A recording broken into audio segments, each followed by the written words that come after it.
We are Voice of the People, 90.3 FM. Yes, on this segment of the late night show, I want us to quickly go on the highlights of the topics we're going to share tonight. Tinubu's certificate, BBC Goofed, says Atiku's team. Tinubu's identity, Obi stance, broken voice note of Atiku says APC. And then we've got another headline on this side. Navy destroys 3 M liters capacity illegal refinery in Rivers. And then we still have another headline here. No evidence Tinubu forged CSU academic records. We're going to get to that very, very shortly. And then electricity switch service. Lagos sets to increase blue rail trips. That's another topic we've got to share. On the late night show with Starboy Ash, Nigeria accounts for 15% out of school children worldwide. That's from UNICEF. And also, Egypt warned Israel days before Hamas attack. US lawmaker says. And then, you don't have right to ban mining activities, Alake tells government. FG bars contractors with ongoing project from fresh bids. Tinubu appoints new heads for NCC, MPost, and others. He appoints new heads, then he sacked the former executive heads, and he sacked the other staff that were working under the NCC and MPost. And then Tinubu certificate saga has worsened Nigerians' reputation. This one is coming from Peter Obi. Let's quickly take on the first stance we have here tonight. We said Tinubu certificate BBC Goofed, says Atiku's team. Special assistant on the public communications to former Vice President Atiku Abubakar, Mr. Frank Shaibu, has said the British Broadcasting Corporation, BBC, erred in its fact check report claiming that there was no evidence that President Bola Tinubu forged his Chicago State University certificate. Shaibu, in a statement in Abuja, today being Wednesday, alleged that the report was part of a hatchet job aimed at turning the tide in Tinubu's favor, adding that the outrage it had solicited from the generality of Nigerians was enough evidence to show that the BBC goofed. The Atiku aide said the BBC's move was not surprising as it was in line with the previous statement he had issued, wherein he had revealed that the Tinubu's administration was set to unleash its full propaganda program. Shaibu said sometime last week when the National Broadcasting Commission, NBC, issued a final warning to the Arise News TV, we pointed out the Tinubu administration was on the verge of launching a full-blown propaganda and also intimidating uncooperative media houses into discrediting and downplaying the CSU scandal. Sadly, we never imagined that it would be the BBC that would become the willing tool.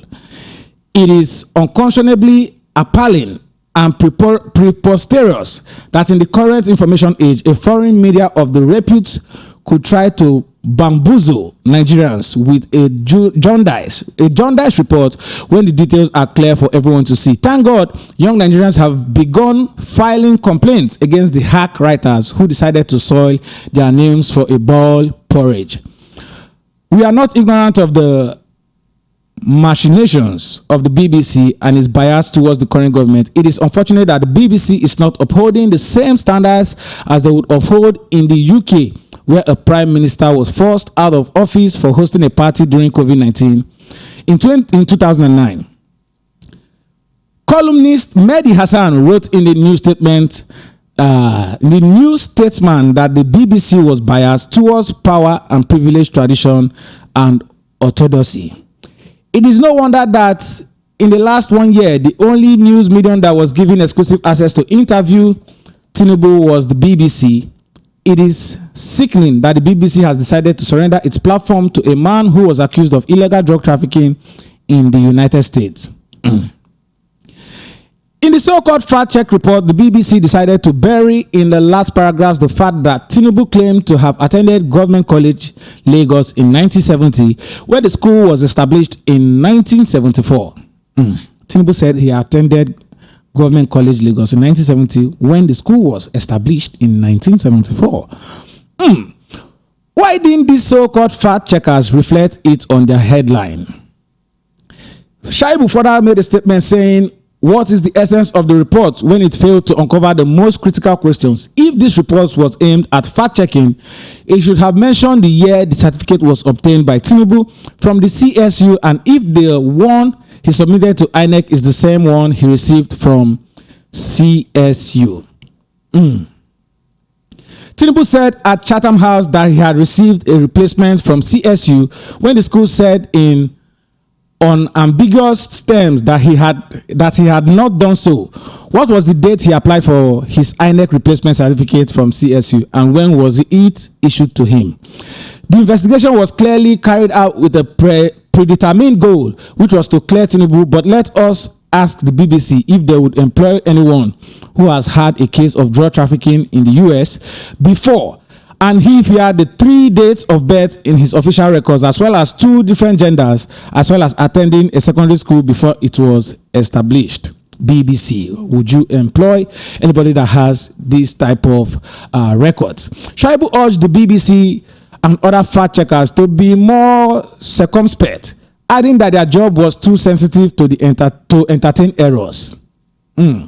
Okay, he recalled that on November 28, 2022, Africa Check, one of the highly funded fact-check organizations, claimed that the report by the opposition that Tinubu had lied that he attended Government College, Lagos, was false.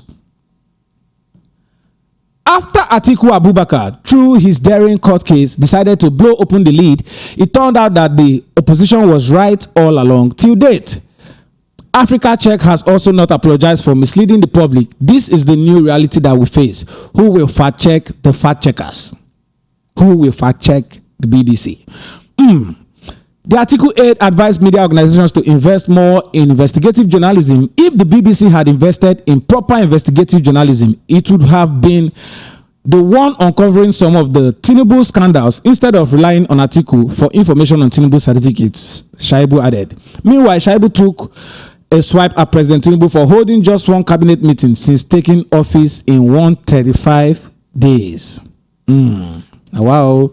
He said it was ironic that Tinubu, who has the largest cabinet in Nigeria's history, had decided not to meet with them. Shaibu said Tinubu is obviously not ready for governance. After appointing 48 ministers, the highest in history, he has decided not to be meeting with them. This contravenes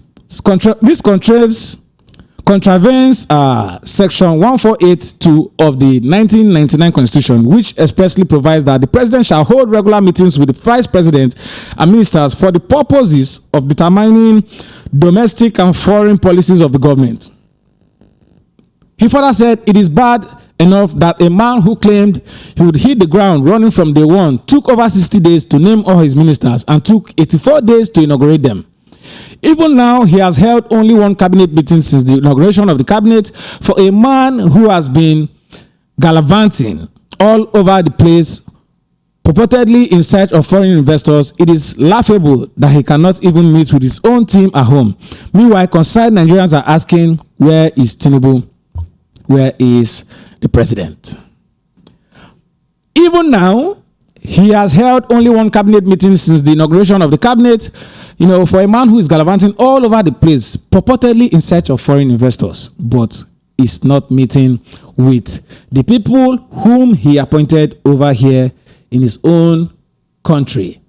The reason is simple. Though his administration has brought nothing but untold hardship to Nigerians, including inflation, a very weak currency, and insecurity, he and his appointees are clueless, hence they have nothing to discuss. This is coming from Shaibu. Shaibu is telling us the president is not meeting with his cabinet. He's not really meeting with his cabinet. We're going to go on a short, very, very short ABBA break. And when we come back, we'll look into the other stories we have here on the Late Night Show. Don't go nowhere. My name is Ash the Stud Boy, and this is VOP 90.3 FM.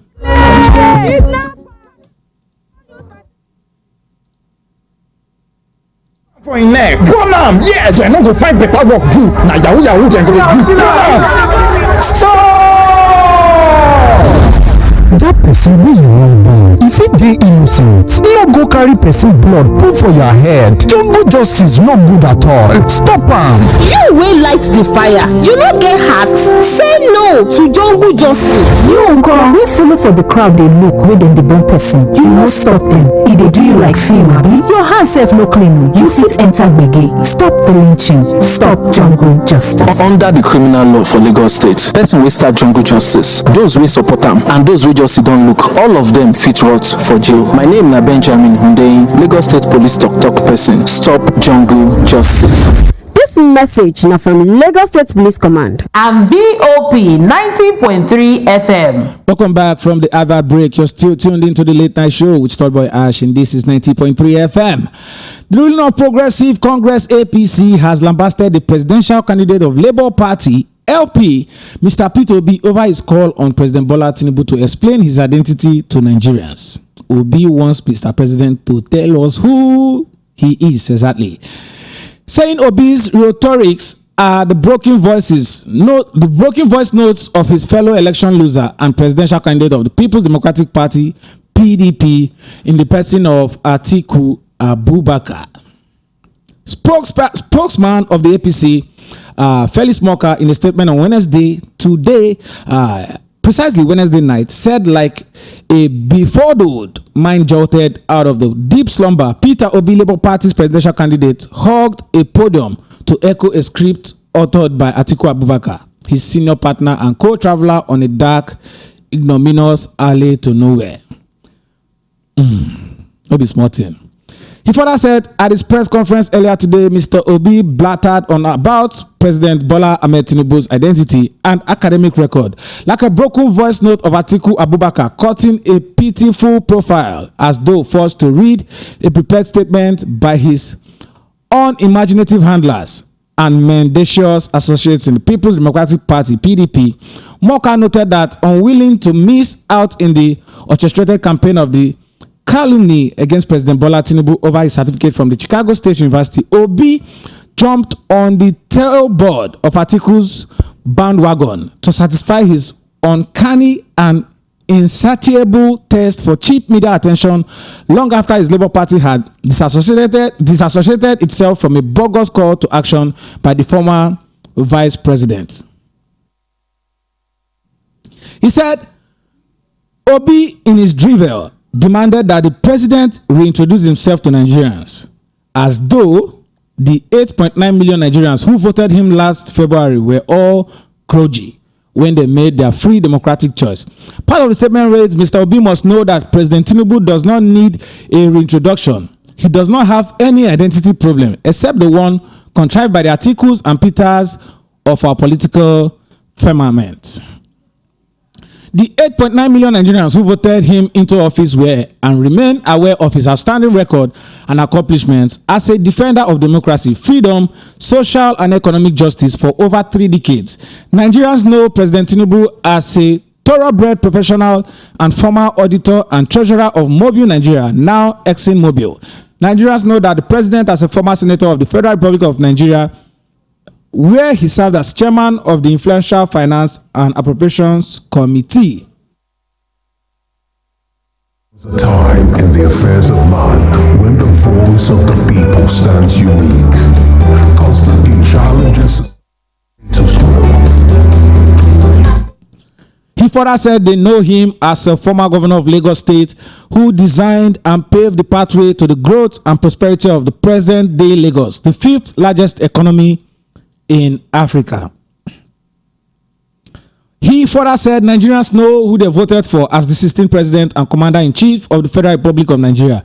They voted for him with full faith and confidence that his track record and wide competencies would help in the re-engineering of our country's economy for the good of the greatest number of Nigerians. In marked contrast, Nigerians have flatly and serially rejected Atiku Abubakar and denied Peter Obi's presidential bid in the last election that was carried. Beyond regaling Nigerians with the false and embarrassing statistics for which he has gained notoriety, Peter Obi cannot be said to be known for any outstanding performance as governor of Anambra State for 8 years with no worthy legacy standing to his name. As for President Tinubu's academic record at the Chicago State University, the facts are clear and settled, except for those political jaundiced by the trauma of electoral defeat. This is statements made by the APC spokesman.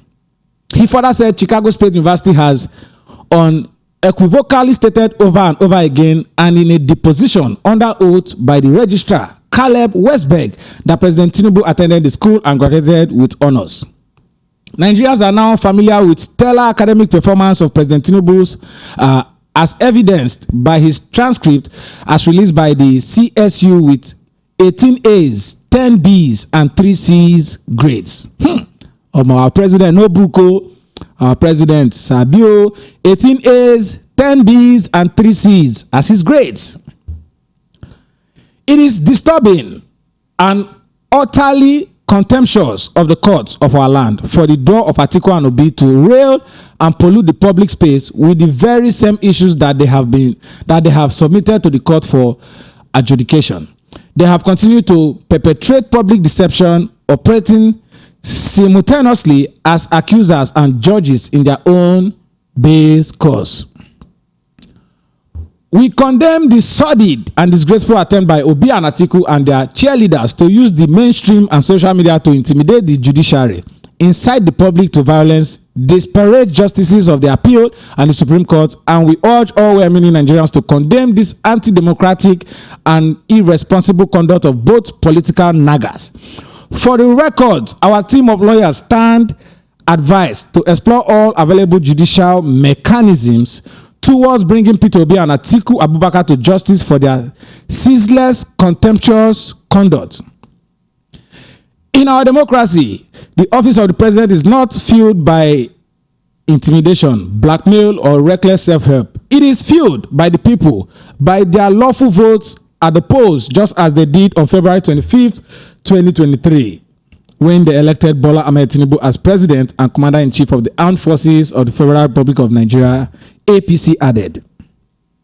This is what APC is telling us, that all that has been brought up by Atiku and Peter Obi are just propaganda, and Mr. President has already proven his identity, and he has already proven that he attended Chicago State University, because the school admin has come out to say yes, President Tinubu actually attended Chicago State University, and his records are there. And most importantly, you can see the records coming out with 18 A's, 10 B's, and only just 3 C's. Shows that Mr. President is actually what becoming the president of Nigeria, because you can see now the records are, the academic records are there. CSU, the admin has come out to say he actually attended the school. So what else do we want, Mr. President? Not even me. What else does the opposition parties and their candidates want Mr. President to prove about his identity and academic records? Let's move on to the next story. Navy destroys 3M liters capacity illegal refinery in Rivers. So the Nigerian Navy ship NNS Pathfinder in Port Harcourt has destroyed a 3 million liters capacity illegal refinery in Dejama local government area of Rivers State. The illegal refinery, comprising 6 refinery camps, is located within Canton Channel 2 on the coast of the state. The facility allegedly steals crude oil from a wellhead in oil mining lease 18 operated by the Nigerian National Petroleum Corporation Limited and Sahara Energy, adding that the operation was carried out by its Tactical Assault Squadron of the NNS. The commander, NNS Pathfinder, Commodore Desmond Igbo, who conducted newsmen around the illegal refinery on Wednesday today, expressed annoyance that the suspected oil thieves were steadily sabotaging the nation's economy. Igbo further said that the miscreants were also destroying the environment, saying they had installed a 6-inch pipeline running over 2 km from the wellhead to 3 million liters capacity reservoir, which distributes crude to the 6 illegal refinery camps. He stated, this is not the best way to earn a living. There are so many ways to earn a living instead of damaging the environment, and also they are depriving the federal government of the needed revenue.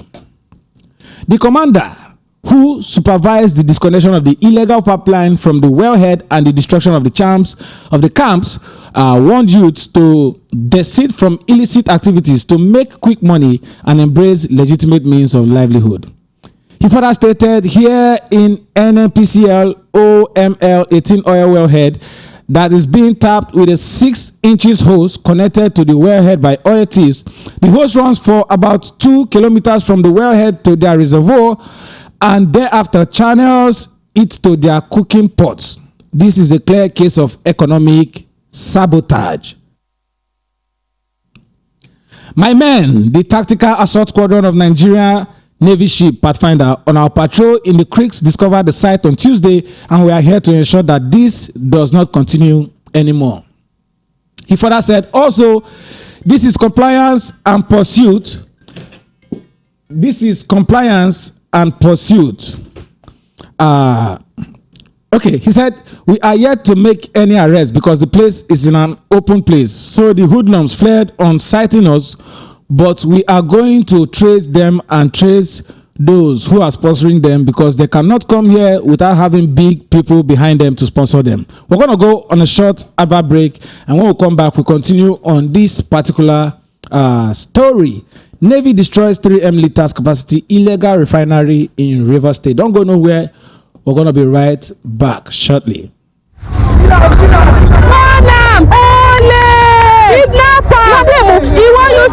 Money, kill am. Sit tire for here, put am for him neck, burn am. Yes, I no go find better work do. Na yahoo dem go do. Stop!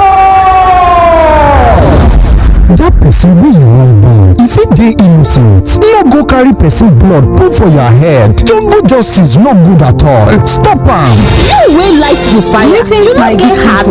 Say no to jumbo justice. You come, we follow for the fact dey look how dem dey born person. You no stop dem, e dey do you like film.